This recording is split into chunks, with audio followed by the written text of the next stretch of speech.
Alfonso El Panameno Joseph was born in the Republic of Panama and immigrated to New York City at 11 years of age, where he studied music and became one of the forefront bassists of the Cuban bandleader Arsenio Rodríguez. Joseph is a featured guest in a major television production about the era of Afro-Cuban music at the Palladium in New York La Epoca. Joseph's musical career began in the mid-1950s, learning and playing guitar with many Puerto Rican groups, conjuntos, and playing diverse rhythmic variations of Puerto Rican music. He replaced the guitar strings with electronic strings and used the guitar as a bass, playing only the last 4 strings. With this convention, he became a bass player. Soon after, he graduated to Fender bass guitar and an Ampeg bass amplifier. Joseph was one of a handful of bass players at that time who introduced and popularized the bass guitar in the Latin, jazz,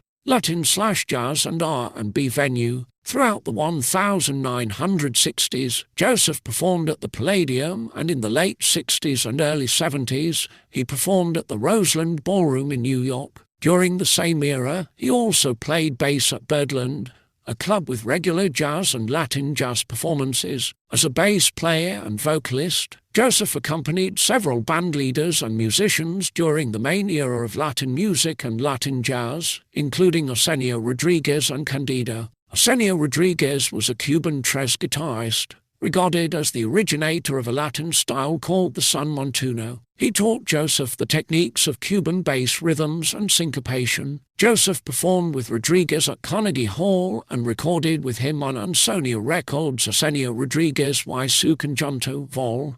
2 and on Tika Records Arsenio Dice. Arsenio says, Candido, a Cuban Latin jazz percussionist, also coached and trained Joseph on Cuban bass rhythms and syncopation. Joseph recorded with Candido as vocalist, with Tito Puente conducting and playing vibes and timbales, and he often substituted with Cacho on bass. Tika Records, Candido's Latin MacGuffer's Dust. After the death of his mentor, Arsenio Rodríguez, Joseph partially retreated from performing and relocated to the Litchfield Hills of northwestern Connecticut, dedicating most of his time to composing and orchestrating. Joseph has since relocated to Richmond, Virginia, and has been working with his son film director, producer, and international instructor Joshua Joseph on the international project called La Epoca, which is about the Palladium era in New York, and Afro-Cuban music and rhythms, as well as mambo and salsa as dances.